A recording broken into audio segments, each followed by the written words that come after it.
Good afternoon, panelists and guests, and welcome to this Marsh Cyber webinar on life sciences technology.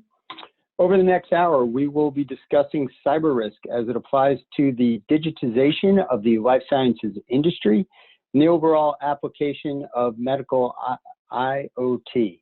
My name is Matthew McCabe, and I am with Marsh's Cyber Center of Excellence, and it is my great honor today to introduce to you our esteemed panel. So at Marsh, we follow the time-honored government tradition where the government witness goes first. Jessica Wilkerson is with the U.S. Food and Drug Administration. She's a cyber policy advisor with the All Hazards Readiness, Response, and Cybersecurity team in the Center for Devices and Radiological Health. As part of the ARC, she examines and issues develops policy related to the safety and effectiveness of connected medical devices. Also joining us is Greg Garcia. Greg Garcia is a fellow alumnus of mine from the W. Bush administration. He is currently the Executive Director of Cybersecurity and Health Sector Coordinating Council, and the HSCC convenes healthcare entities to develop partnerships and plan security and resilience for the sector. In his former position, Greg was the first DHS Assistant Secretary for Cybersecurity under President George W. Bush. And one of the tasks he had was to help stand up the National Cyber and Communications Integration Center.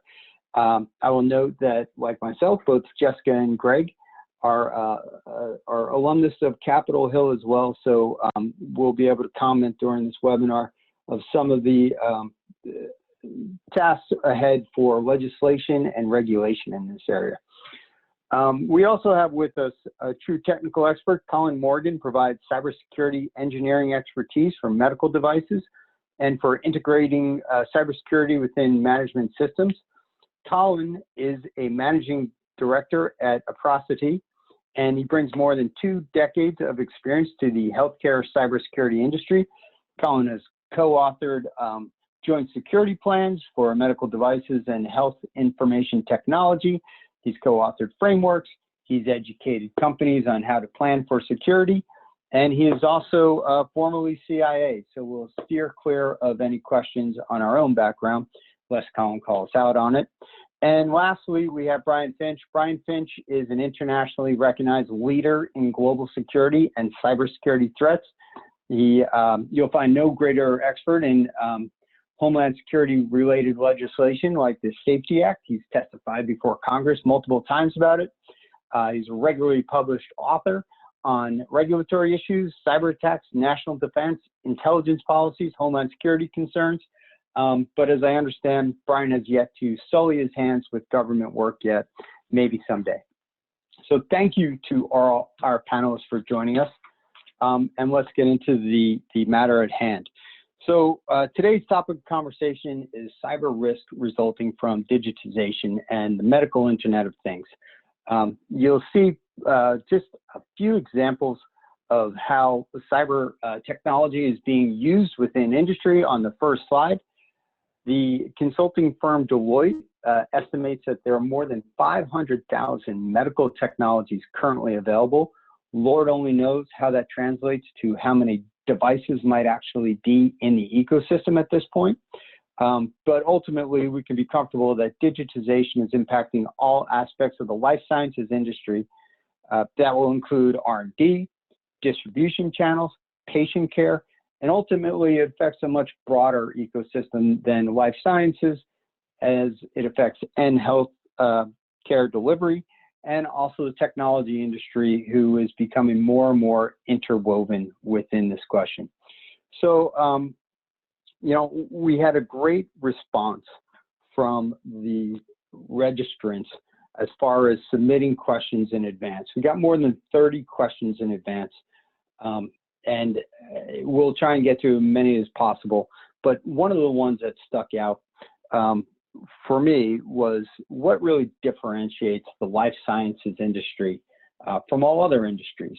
And giving it some thought, it kind of occurred to me that life sciences is an all cyber risk, that there's an onslaught of security and privacy challenges that's coming with medical connected devices, as well as just the surfeit of data that they produce, the rise of computing power that's used to process all that information, and now introducing artificial intelligence and machine learning adds more layers of complexity. So life sciences has to look for the scourge of ransomware, for IP theft, for data privacy, their own supply chain for distribution, their own internet supply chain and the devices that are supporting them, and they have growing regulatory concerns as well. So we know that this addition of more medical technology and more devices in the ecosystem will lead to data privacy concerns. There's the application to patient health. There's the operation of the ultimate end user, the health delivery organizations. There's supply chain complexity and cascading effects, such as establishing configuration of these devices and patching them. There's unclear liabilities, and there's the requirements to keep up with evolving good practices and guidance coming out from different organizations. So we have a complex question, but we think we have the right panel of experts to address it.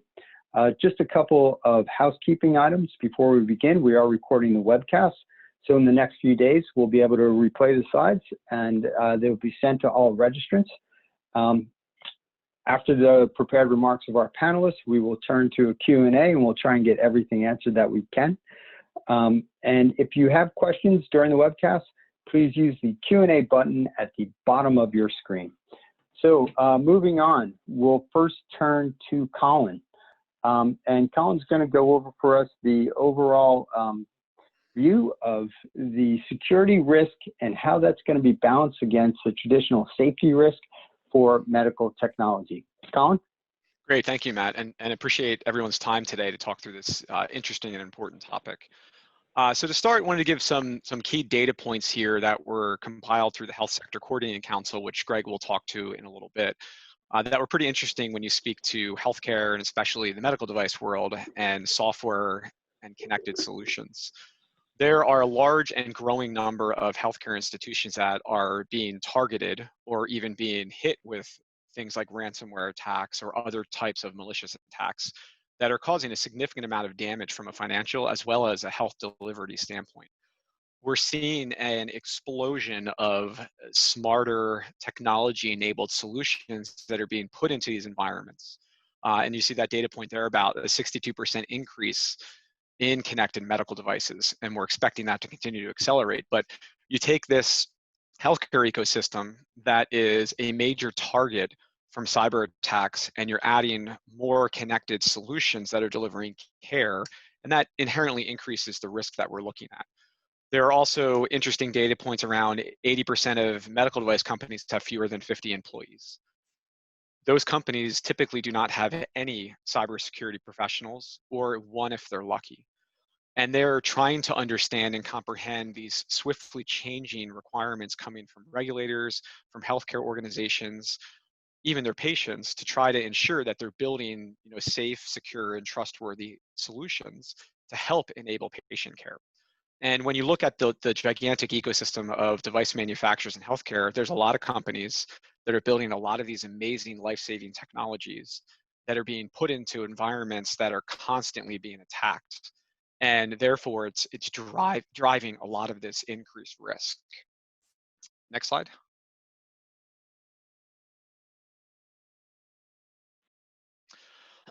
Now, when I speak to how expectations are changing and requirements are shifting, as we develop smarter solutions, the security needs to grow with them, and it's being driven out of many different areas. First one being patients. Think about, you on the phone as a patient yourself, or as a parent, or a child, or a grandparent. Someone in your life has interacted at some point with a healthcare organization. They've interacted with medical technologies. They've interacted with healthcare technologies. And myself as a patient would expect that these solutions are not only safe to treat me, but they're also secure from a cybersecurity standpoint, so somebody couldn't try to compromise that could hurt me or take my data or information. So as a patient, your number one concern is making sure that you as a patient are safe. And then a secondary concern typically is your data and your information. We don't want our information taken to file fraudulent health insurance claims or to steal an identity. So patients have an interesting perspective on this. The second bucket being regulators, and we'll hear from Jessica later, but regulators, not only just within the FDA, but also globally, are increasing their guidance and their interpretation of what law might state around cybersecurity. You're seeing entities such as, Health Canada, the CFDA, Australia TGA, Japan PMDA, or even the International Medical Device Regulators Forum issuing new guidance and new expectations around cybersecurity for these solutions. And they are typically at the core focused on the patient safety element, making sure that that solution is safe to treat patients. The third bucket is then the healthcare delivery organizations, the hospitals, the outpatient facilities, the ones that are the consumers and the users of these solutions. And many of the more mature organizations are now including comprehensive cybersecurity requirements and contracts, sometimes upwards of 25, 30 pages. For example, the Mayo Clinic publishes their cybersecurity playbook and what their expectations are of manufacturers who are selling into their environment. They want products built securely. They want them properly tested. They want to understand the total life cycle, meaning when is that product going to be end of life? When is it going to be end of support? And these need to be considered when you build these solutions. So when you step back and look at the changing landscape and where all these expectations are coming from, it can be a bit challenging from a manufacturing perspective to try to ensure you're capturing everything appropriately. Next slide. Yes. So from that manufacturer perspective, medical technology across this ecosystem is being built with more and more software. And that software, in many instances, uses a significant amount of open source components. So these are publicly available libraries that are out there that are being consumed by your solution that were not built by your developers. They are being connected to hospital networks, many over Wi-Fi, hardwired. In some cases, there may be Bluetooth or near field communication, NFC, to communicate with mobile apps or with foot pedals or other type of instrumentation. Many of these solutions now have cloud aspects to them. As we're seeing an explosion of machine learning capabilities, there are some designs that incorporate the machine learning on the device, and there are some that incorporate it in the cloud.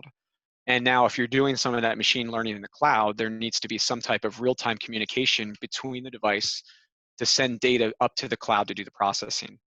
And we're also seeing a lot more remote connectivity. As you develop smarter solutions, they have to also be managed, and managing them may require more frequent touch points. Security updates might happen more frequently, and to do that and to be more streamlined, remote connectivity helps support that. And that means that from one of your service engineers is sitting at a desk in your office and remotely connecting into a device inside of a hospital to manage it. So all of these changes in technology are shifting the needs of cybersecurity because it's increasing and growing the risk. Next slide.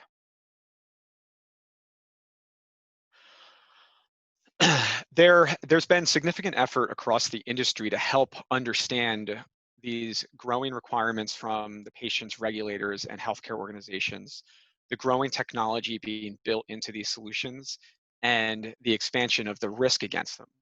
And one of those examples is the joint security plan that was developed within the Health Sector Coordinating Council.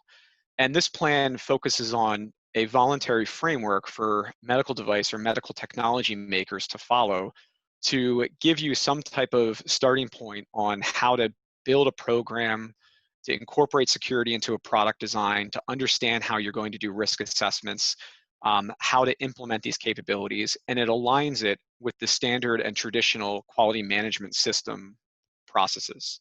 So it speaks to how you would incorporate in security, what we call threat modeling, where you take a look at the architecture and designs and try to understand what are the potential threats against it, and overlaying that across your design and development activities.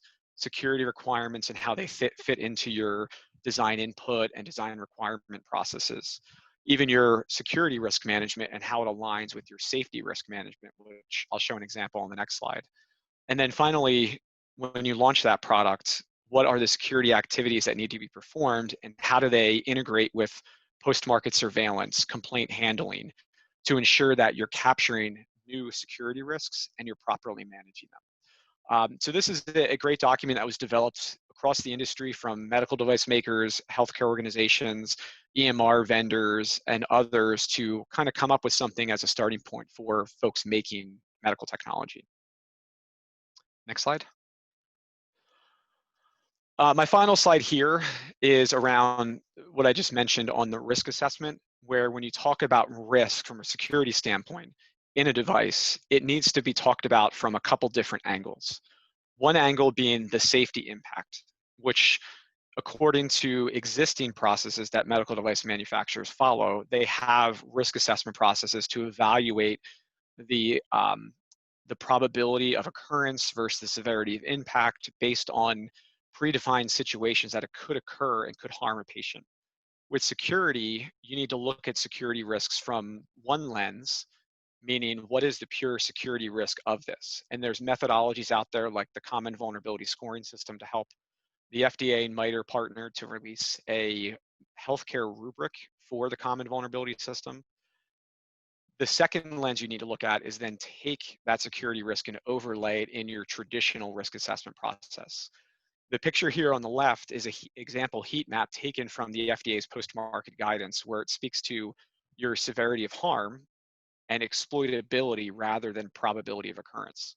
So the exploitability is how hard is it to take advantage of this system flaw. And if it's easier to take advantage of it, then your risk is going to be higher. The chart or the image on the right here is taken from a industry document, AMI TR 57, which is risk management for cybersecurity of medical devices. And it highlights how there's parallel processes, or there should be, for security risk management and safety risk management, and how they intertwine. So in that second box where you do your security risk analysis and your risk evaluation, which is the Common Vulnerability Scoring System example, if you hit a certain threshold, then it gets translated over to your patient safety risk assessment. This enables you to look at risks and say, yes or no, this may impact patient safety.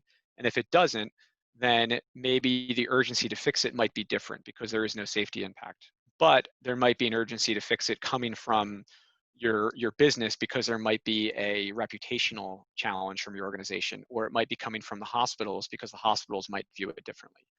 But risk from a security standpoint is you can follow similar processes, but at the end of the day, you need to kind of look at it and understand what could happen with this risk, and then what is that potential impact.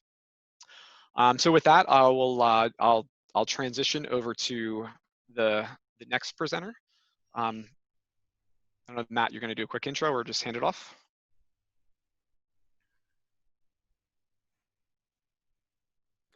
Well, I'll just go ahead. So thank you, Colin. This is Brian Finch, partner at Pillsbury Winthrop. Really appreciated, number one, the invitation from Matt and the Mars team. Thanks so much for having me join you. And Colin, that was a really interesting presentation. Looking forward to everybody's comments and slides today. There's a lot to discuss and extremely useful. You know, what I found particularly interesting from Colin's presentation was talking about the threats that are out there and the near ubiquity, comprehensive nature of cyber attacks that are going on. And obviously in the midst of this unprecedented pandemic, what is getting lost a little bit in all this is that the life sciences industry is seeing a bit of an unprecedented surge in cyber attacks as well. Now, we're all familiar with the ransomware events that have hit various hospitals and national health system in Britain and in other locations across the world, but we have seen alerts, and you picked up on it in the news, but I don't think it's really sunk in for a lot of companies yet. Excuse me, the really shockingly large amount of cyber attacks that are occurring against the life sciences industry from some of the normal attackers that like to launch cyber attacks, like the Chinas and the Russias of the world, as well as some of the other IP thieves that are out there operating criminal gangs. They are really going after a lot of the companies looking into coronavirus treatments, cures, understanding the treatment patterns, who's getting sick, what, et cetera. And a lot of this is information that I think would normally be shared, especially the epidemiological data. But unfortunately, some countries out there who shall remain nameless really do like to just steal information. rather than ask for it and share it. And there, even before the coronavirus pandemic, there was an extraordinary number of cyber attacks on research laboratories and that were in collaboration with U.S. government agencies. And so that continues to grow. And when you talk about the risks associated with life sciences in the midst of the pandemic, where this inevitably leads you to, and is really one of the hottest topics in Washington right now, is liability protection. And what happens if there is a successful cyber attack, and whether it's the theft of information, whether it's the disruption of care, the theft of personal information, et cetera. It's all very concerning. And one of the things I can say that's been really capturing a lot of my time over the last 2 months is return to work engagements. And a lot of it is focused on, well, what kind of information can we be collecting? How can we collect it? Who do we share it with, et cetera? And it's all extremely challenging because there's so many different laws out there. I mean, we all know HIPAA. We're all aware of California Consumer Privacy Act, the GDPR, the European Union's General Data Protection Regulation, and similar laws. And those all govern specifically protected information, especially with HIPAA dealing with protected health information. But there's a lot of categories of information that really aren't covered necessarily by HIPAA, but still are being collected in the name of health. And so that raises a lot of challenges. And then you sit on top of that and you say, well, what if one of these cyber attacks actually disrupts systems? And, let's just pick a device like a ventilator, for instance. I'm not saying that they're uniquely at risk in any way, shape, or form, but if there is some sort of disruption to ventilators, obviously that would have been an enormous problem, especially in the spring when it comes to delivering our urgent care to patients that have been impacted by the pandemic. And so these liability concerns continue to grow. And I think really pushing on top of all this is the challenges associated with the risk transfer market. I know our colleagues at Marsh, this is not an advertisement, obviously, we're going to be great about recommending products out there that can be very helpful with respect to some of these risks. But obviously, there's a big dispute right now over what pandemic risks cover. So as always, you're going to have to look to your risk transfer products like the various products offered by insurance carriers, but you're also going to want to look increasingly to liability management. And there has been some liability management statutes that have been passed in previous years that can be very helpful. And two of which I think folks on this call might be interested in. First is the Safety Act.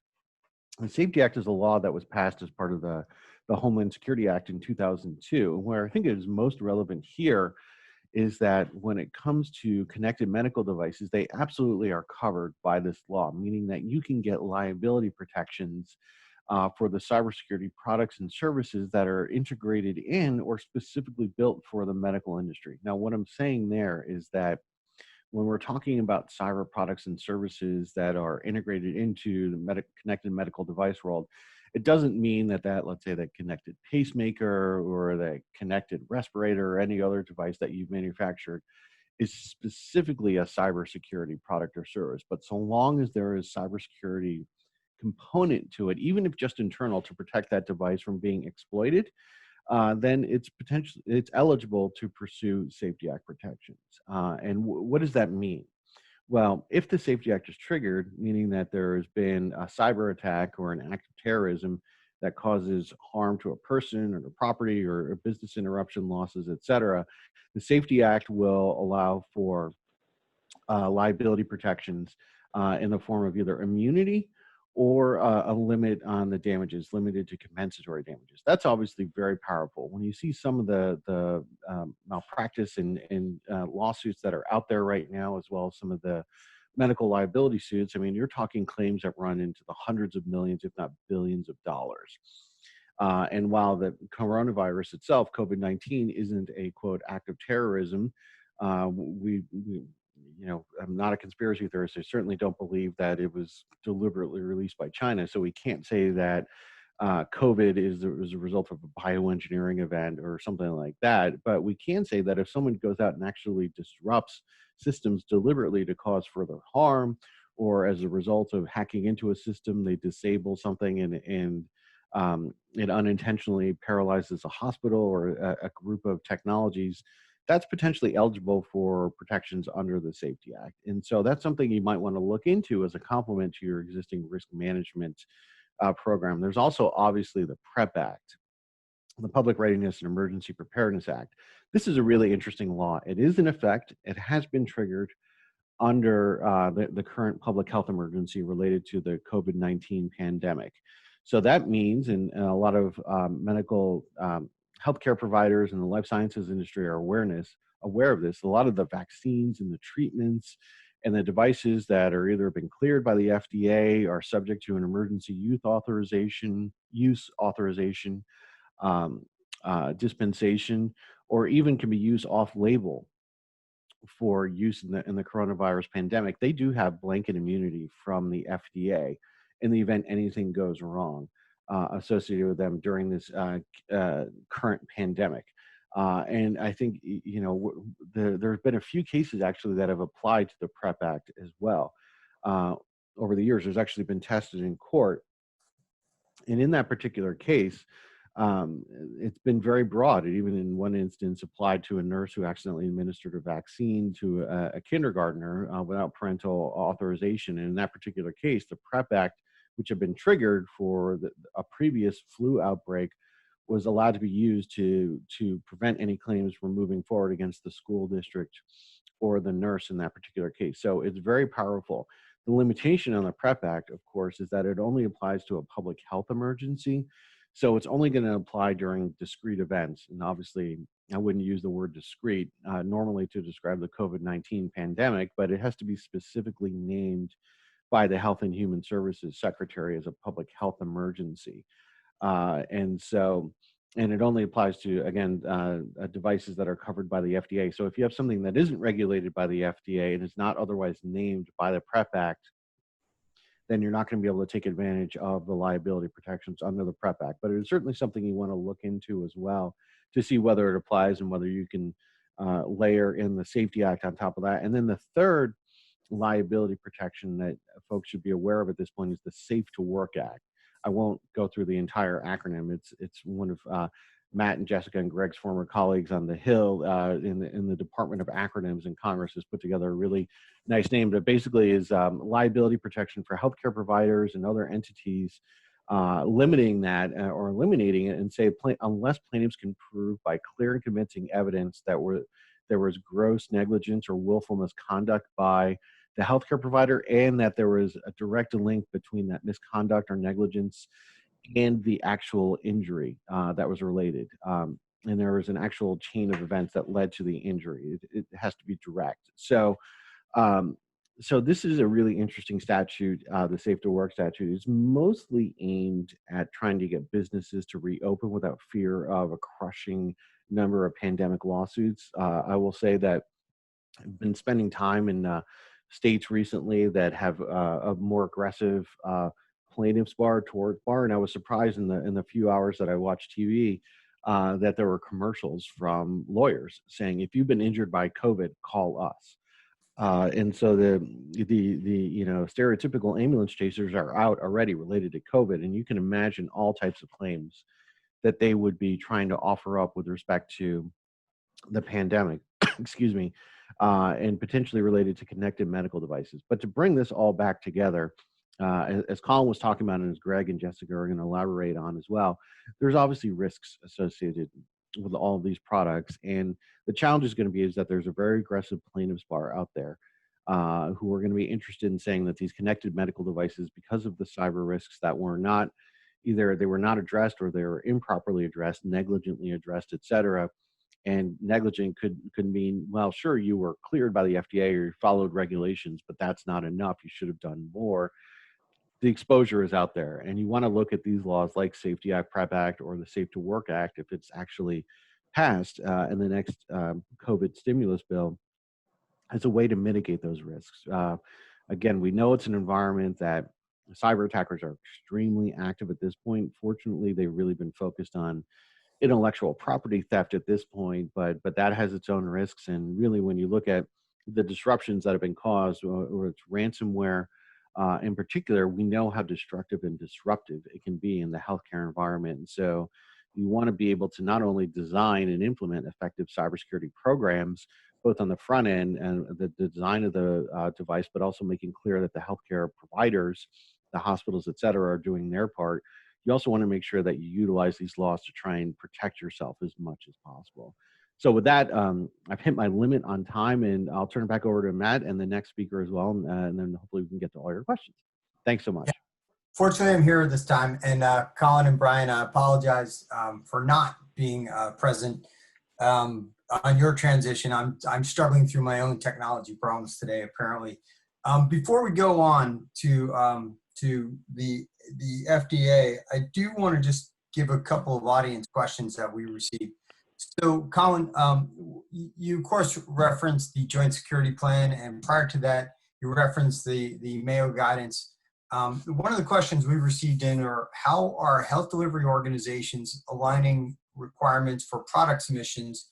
And those requirements could come from HIPAA High Trust, from the JSP, from Mayo guidance on procurement, on cybersecurity.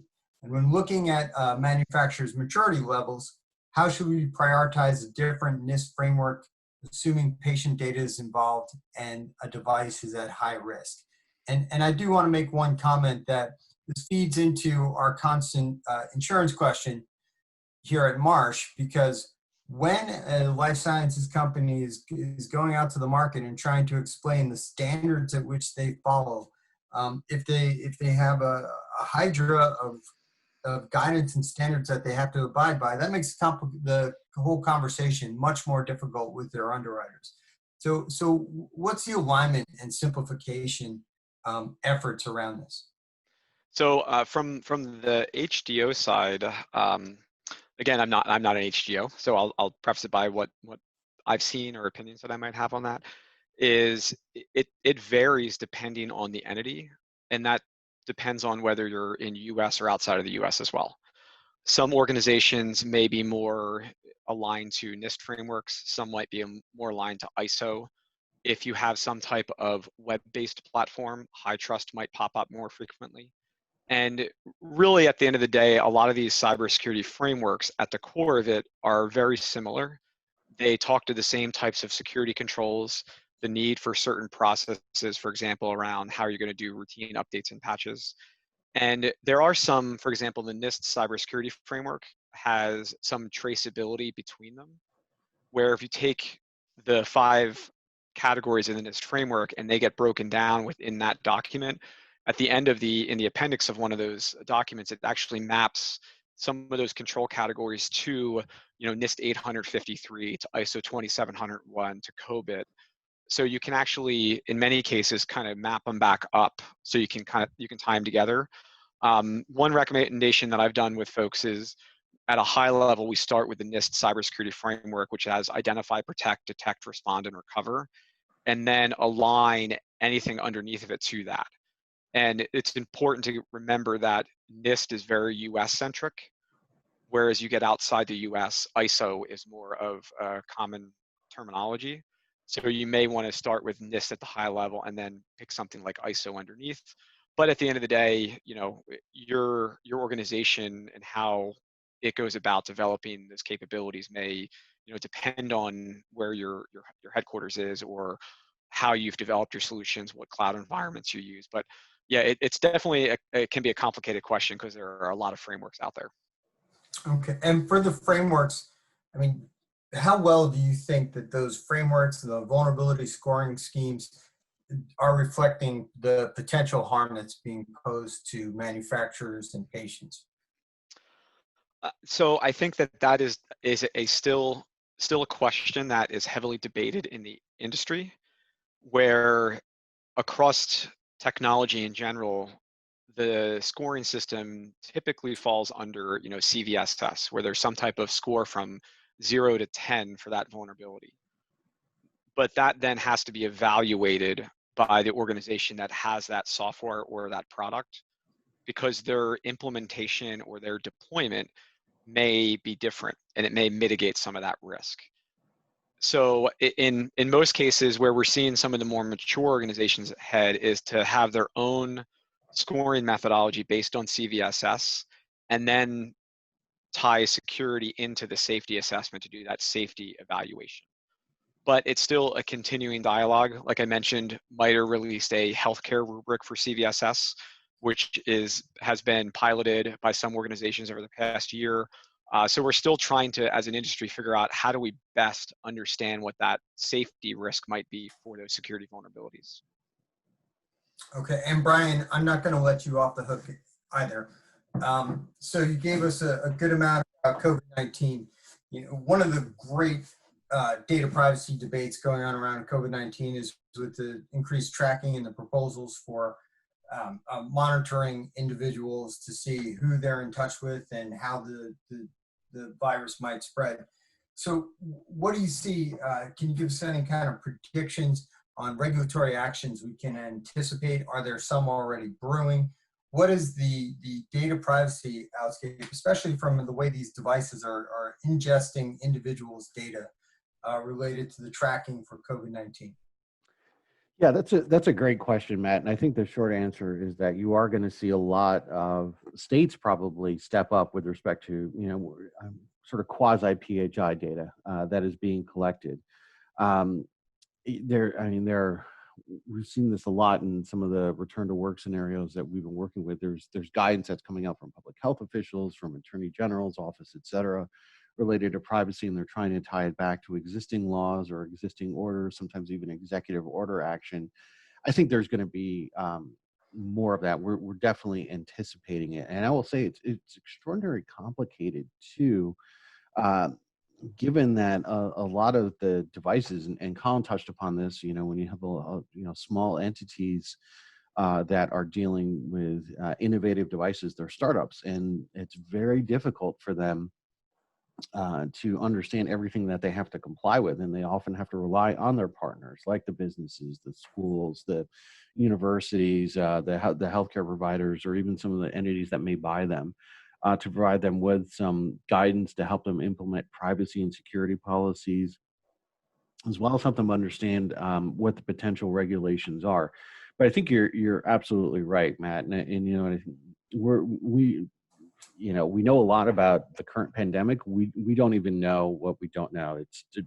Sorry to borrow a term from Donald Rumsfeld, but you know, the unknown unknowns of this pandemic are extraordinary at this point. And as they come out, you know, it's almost guaranteed we're going to see that there are a lot of vulnerabilities, there are a lot of mistakes that are going to need to be addressed, particularly in this world of contact tracing.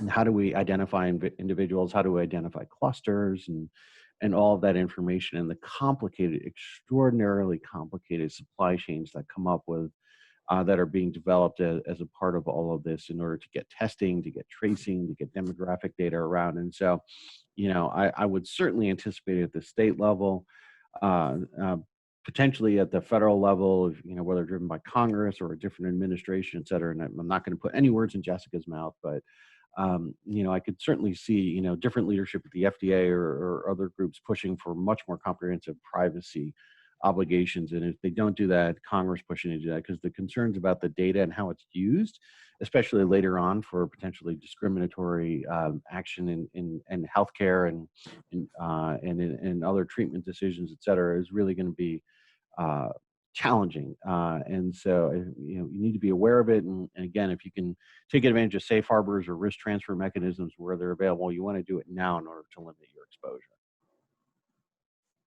Great. So out of the interest of time, I definitely want to move on with our panel.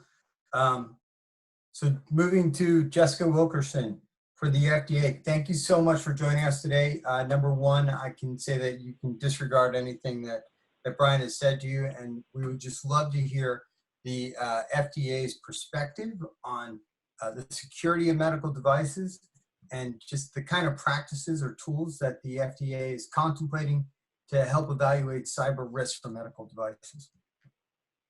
Of course, yeah. Well, and I actually want to thank Brian and Colin and yourself, or I really think team me up quite well for this conversation, because the point that I was going to look to make, and I think I don't actually need to spend a whole lot of time making, both from the technical standpoint and from the legal standpoint, they underlined quite well just how complicated the ecosystem in which medical devices exist and operate is today. It's almost impossible to state just how complex everything has become. It's not just that you've got a device that has to treat patients. That device is going to be communicating with the hospital network on which it sits. Increasingly, it's going to be communicating with cloud servers that sit elsewhere. Some of that data might be getting analyzed by doctors and physicians and others for treatment decisions. And so all of this makes for a very complex ecosystem that, these devices have to operate in. And what that means for the FDA, we have a very complex ecosystem that we have to try and regulate. The one thing that I will say, there was one point that I wanted to drive home, on some of Brian's points about what's going to happen with the pandemic and things like that. Just a quick reminder, because we actually have a few issues with this sometimes with folks forgetting that FDA regulates what ultimately becomes a very small piece of the healthcare ecosystem. And so, I certainly will be interested to see what some of the other federal regulators do with some of these contact tracing apps and things like that. But, I don't know at this point to what extent FDA would really be a part of that conversation, though, we will certainly do our part if and when it gets to that point. But, the broader point that I wanted to go back to on the complexity issue is, again, this whole idea of the more complicated and complex the devices become, the more complicated and complex our job gets. Obviously, we have the responsibility, the statutory responsibility, to look at devices that come in, especially devices that have this kind of software and hardware built into them that give rise to these cybersecurity concerns. It's the agency's job to look at the devices that are coming in, to look at their designs, the security controls that are built into them, and make a decision whether or not there is no reasonable assurance of safety and effectiveness of these devices. And the thing that really, I think, starkly underlines the challenge of this is if you look at the origin of FDA's statutory authority over medical devices, it dates back to the 70s. And so we're now in 2020 in this age of digitized everything, and our statutory, our basis comes from nearly half a century ago. And so we are evolving every day to try and keep up with the technology as it evolves, to ensure that as the ecosystem continues to get more complex, that our capabilities and our maturity and our ability to look at all of these devices and make sure that they are providing reasonable assurance of safety and effectiveness, that is something that's occurring. But one thing on that, and this is why it's so important to have the other folks on the panel, is that we know we can't do that in a vacuum. Whatever we end up doing on the regulatory side is so very dependent on what, for example, Colin is helping his clients do, or Greg is helping the sector do from a more strategic level in the conversations that take place at the Healthcare Sector Coordinating Council, or that Brian is helping his clients do. Is just, we take what we get from industry. We take the devices that we are provided. And so if we are not being provided devices that are designed with cybersecurity in mind, we can prevent them from going on the market, but we can't actually make them cyber secure ourselves. And so one thing that we have to do is make sure that we're working with industry, all parts of industry, not just the medical device manufacturers, but the healthcare organizations, the doctors and the physicians, the patients themselves, to understand what's needed for a medical device to be cyber secure. What's the appropriate balance between making sure that medical devices are available for patients who need them, while also providing safety and effectiveness. So this is one of the reasons why Greg Garcia, who's going to be speaking out to me, is probably sick of hearing from me, because of how engaged FDA has made sure to have been in the Healthcare Sector Coordinating Council, how often we are engaging with outside parties like patient groups and others, international regulators. The International Medical Device Regulators Forum is very heavily involved in cybersecurity. But we do all this because we understand that all of that complexity that we've been talking about it requires it. We have to be this engaged in the industry in order to be effective at what we're doing. And so we're gonna continue to do that. As I said, it's the only way that we can keep doing it. The feedback loop will continue from lessons that we learn as cybersecurity incidents continue to proliferate, those get fed back into our process and we update it as needed. But, Matt had mentioned, what are some of the tools and things we're looking at to try and address, from my perspective, some of the cybersecurity risk, that complexity that we're talking about. And, we do have a few that I want to bring up. Colin already went through the Joint Security Plan. The NIST cybersecurity framework has been brought up, and these are all very important, very useful in terms of providing medical device manufacturers some kind of structure in which to operate. But there are a couple of other things, discrete strategies or tools that the FDA recommends looking at that we think really help address some of the problems that we have experienced seeing in the industry. I think the first one that we would bring up is coordinated disclosure. There are third-party security researchers out there who really just want to help secure medical devices. They want to make the technology better. They should be welcomed. They should be embraced for what they're offering. And so, coordinated disclosure is a huge pillar of medical device cybersecurity from FDA's perspective. Another is software bill of materials. And I don't know how many folks today know what that is or have familiarity with the concept, but software bill of materials is incredibly important, not just for medical device cybersecurity, but for cybersecurity across the board.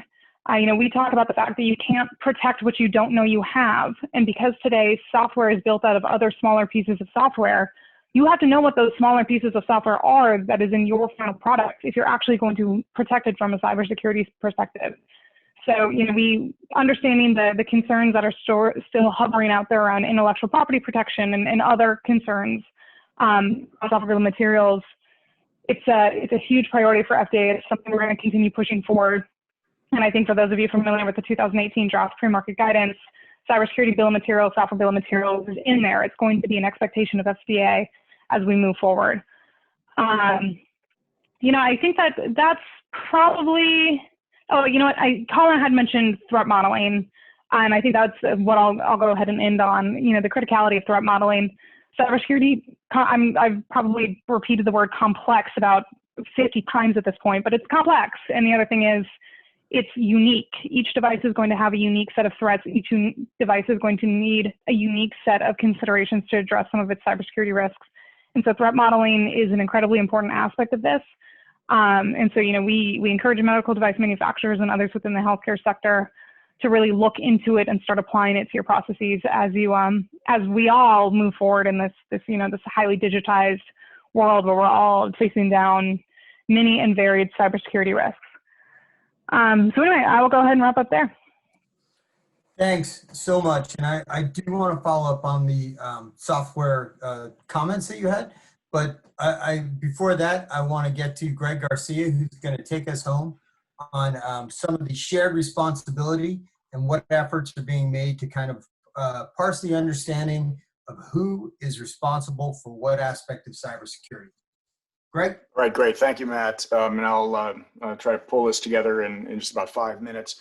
So we've heard about medical technology and its promise. We've heard about its risks, vulnerabilities, and threats we have to be concerned about. We've heard about the laws around a lot of security issues and the regulatory structure. But how do we knit this all together? What is the shared responsibility, as Matt mentioned, to fill in the gaps? Picking up where Jessica mentioned, we cannot do this in a vacuum. It's not just FDA that cannot do it in a vacuum, it's the entire sector. Let's go back one slide. Let me just put this at another slide back. One more slide, yeah.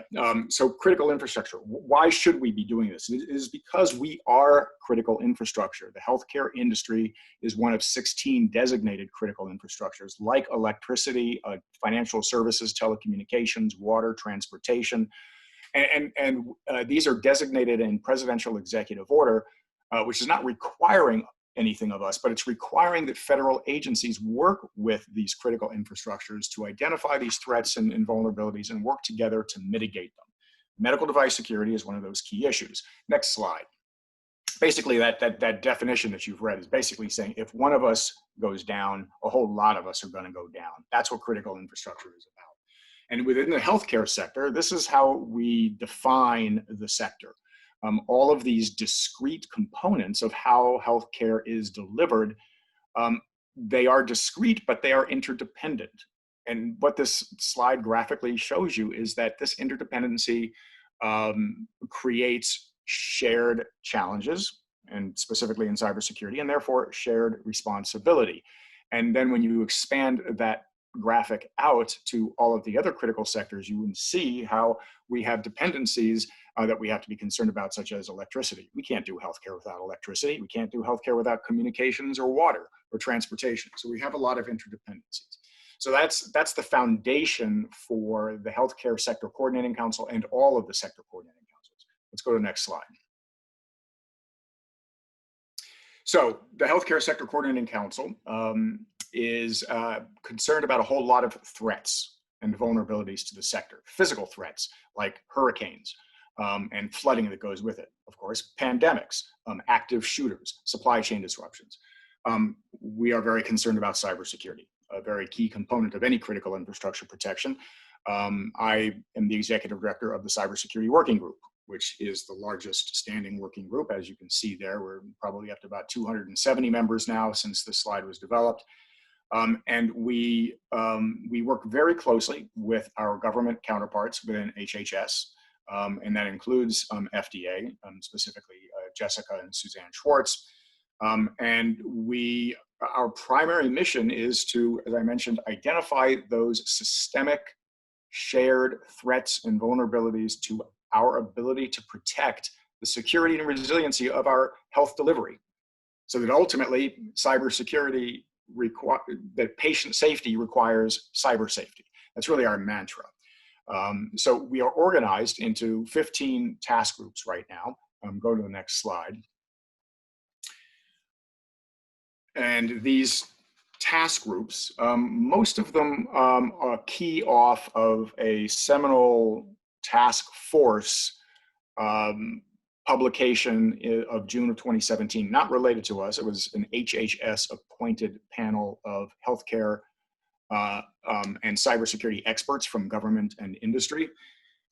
They were asked to look at the increasing problem of cybersecurity in healthcare and what should we be doing about it. They came up with these 6 major imperatives, 105 action items, and out of that we prioritized the establishment of a number of task groups led by the member organizations from across the various subsectors: medical devices, health IT, plans and payers, pharmaceuticals, public health, a couple of others.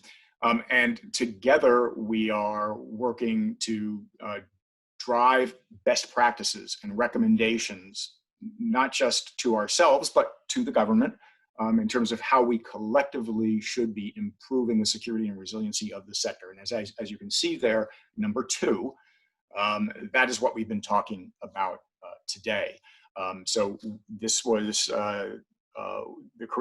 this led to the creation of the medical device task group within the cybersecurity working group, which created the joint security plan, as Colin alluded to. And out of that, there are new subgroups that have been developed to drill down on deeper issues related to contract language for cybersecurity, related to legacy device management, related to vulnerability disclosures.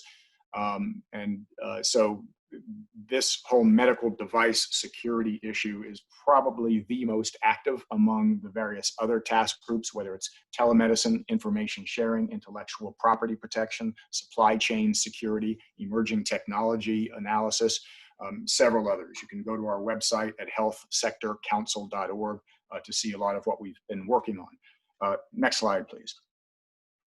The task groups that we have established are the following. You can see medical technology front and center. These task groups, again, anywhere from 30 people to 130 people. Next slide. And you can see the results of some of these so far for the last 18 months, starting at the bottom of January of 2019. You can see the medical device joint security plan on up to the present. These are all available on our website, as you can see there on the URL. They are freely available to the public. the private sector, to government. And we're really looking to, our success will be when as these best practices and these guidances are adopted and implemented by the industry, that are encouraged by the government to implement these. They are the best thinking of consensus thinking of some of the most influential stakeholders in the healthcare industry. And we look to our industry associations to help drive these into the community and to encourage their adoption. And likewise, the insurance industry. We constantly talk about what is the ability of the insurance industry to influence market behavior, particularly in cybersecurity. And one way is to use consensus industry-driven guidance to assess how well the insureds for cyber insurance or just for healthcare reimbursement. The extent to which cybersecurity is taken into account in their business operations and healthcare delivery. So I'll stop there, but this collaborative environment that we work in is really based on the notion that if we are critical infrastructure, whether or not we are private sector, we are a public service. And as a public service, we have a responsibility, a collaborative responsibility across different business models, different equities at stake, to be working together because none of us is individually as smart as all of us collectively. So we have to be working together for the public, for public health and safety. Thank you, Greg. So let's talk a little bit about that point, though. There are the collaborative standards, and the question is why that matters to the companies on this phone. On this call. And I think that it's going to be really important for the ultimate determination of where liability resides, right? We've got to, at the end of the day, the efforts towards regulation and the convening organizations to come to agreements is going to decide who's responsible for what. I do want to get back to the point on software coding, though, because I think that this is very, very important for our clients to appreciate where the risk originates on this. So Jessica talked a little bit about the awareness that companies needed to have for off-the-shelf software. That software might be combined with novel code that the company's developing or integrating in the device. They're making that device available to the health delivery organization, and that organization might be modifying the device to integrate it and configure it into its own systems. So, for our panelists, I'll leave the question open, but, who should be on alert for after they've had this complex supply chain that's gone through several changes down the line? Where does the ultimate risk lie? Where does the ultimate liability fall? Colin, let's pick on you first. Well, I think, that's a very, very tricky question, but a very interesting one as well. When you talk about cybersecurity and liability, if you take it from, let's say, the manufacturer's angle, and we've been talking quite a bit about industry frameworks and standards, one that wasn't mentioned was UL 2900.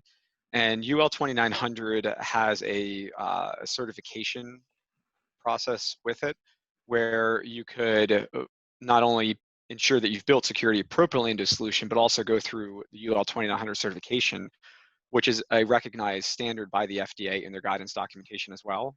And that, from building a solution that is up to par with industry standards and expectations, there are, methods such as that to follow.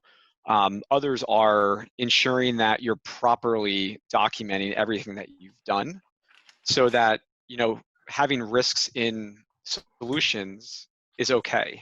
Not every device is going to be risk-free. New security vulnerabilities pop up on a daily basis, and the likelihood of you having a security vulnerability in one of your devices is extremely high. What is not okay is not documenting that, not risk assessing that, and kind of hiding or burying it.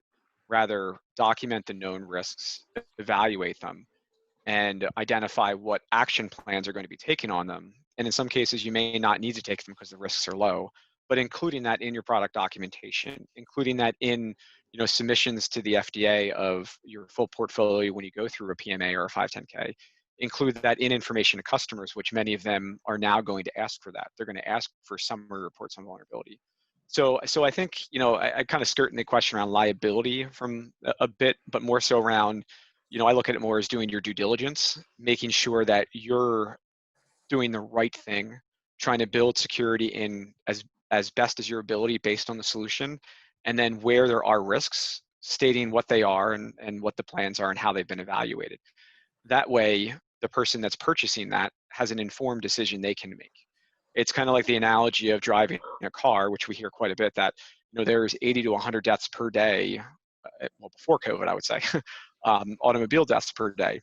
And that data is out there, it's publicly available, and most people still take the risk to get in a car and drive because that's a risk they're willing to accept. But if you are building a device and you're selling it and you're not willing to share what your risks are, then how can someone on the other end make an informed decision about the risks they're willing to accept if they don't know what it is? And from a liability standpoint, I'm sure Brian's a little more qualified to answer that question, but I'd imagine if you're not properly sharing what you have, if you're not properly documenting what you have, that could be a problem later down the line. Hey, this is Greg. Let me just build on that for a second, because I consider myself still fairly new to the healthcare industry. Just been at it since October of 17, and so learning the morass that is healthcare delivery and regulation. But what I've come to see is that despite all of these standards, laws, regulations, there remains ambiguity as to who is accountable, who's responsible, and who's liable. And I've seen this through the sector council process when we have medical device manufacturers and health delivery organizations working side by side, sometimes not agreeing with each other about who's responsible, who's accountable, and actually both sides having some misunderstandings about how the other side does its business and what they are required to do, what are their legal, statutory, regulatory obligations, and also just their obligations to their business model and revenue generation and loss avoidance. And it's very complicated, as Jessica said. So the very process that we are going through in determining what is appropriate contract language between an MDM and an HDO, what are the terms and conditions for cybersecurity, who's responsible for patching and for managing the security of a device as it gets older, as in legacy status, and as it needs to be decommissioned and replaced. There's still considerable ambiguities there, but the fact that we have the stakeholders at the table who are often in disagreement but understand that they have a common and shared responsibility, those questions are going to be answered. And they cannot always be answered by regulation or by standards. There are gray areas in all of this, and to have the antagonists working together at the table is a very positive development. Brian, what's the consequence of those gray areas and ambiguity? So as everyone agrees, this is very complicated, and legally and technically speaking, it's very complicated. Practically speaking, it's really simple. Whoever has the deepest pocket is most likely to bear the liability at the end of the day. And as I mentioned, been working on a number of return to work issues involving some big multi-billion-dollar organizations dealing with startups and smaller entities, et cetera. And they're a piece of the puzzle, and their liability could be significant. But ultimately, the end user, which has the deepest pocket, is acting, negotiating, and preparing as if they are going to bear the liability at the end of the day. So a court may say, well, the coder here was really responsible, but ultimately the plaintiffs are going to focus on the entity that has the most money to dish out in a damage award to be liable. So the big players really, at the end of the day, bear the most potential liability on these issues. We've come to the end of our time. I'm going to ask 15, 20 seconds from each of our guests to give your best recommended practice for addressing cyber risk in the life sciences industry. And we can go in reverse order. Greg, you first. Best practice for reducing cyber risk is to think of the patient first. Jessica, recommendations on addressing cyber risk. Sorry about that, double muted. I have to hop on to Greg's. Patient safety is absolutely the #1 thing that everyone needs to consider, but I would say secondary to that, software bill of materials, start producing them, start consuming them, start using them. Brian, what's your recommendation for mitigating cyber risk in the life sciences industry? In addition to a ditto, just understanding that there is a risk, and thankfully we're at that point. And so understanding that there's a risk, prioritizing it, and then remembering the patient. Colin, you have the last word. Yeah, I can't say anything better than what Greg did about patient safety. That should always be paramount. And making sure that you have individuals that understand cybersecurity to understand the risk and properly communicate it and champion it. Thank you all for joining us for this time. Thank you to our panelists. Thank you to our registrants. The presentation will be available, as will the slides. Everybody have a great rest of the week. Certainly, I apologize if we didn't get your question, but we will do our best to follow up. Thank you once again.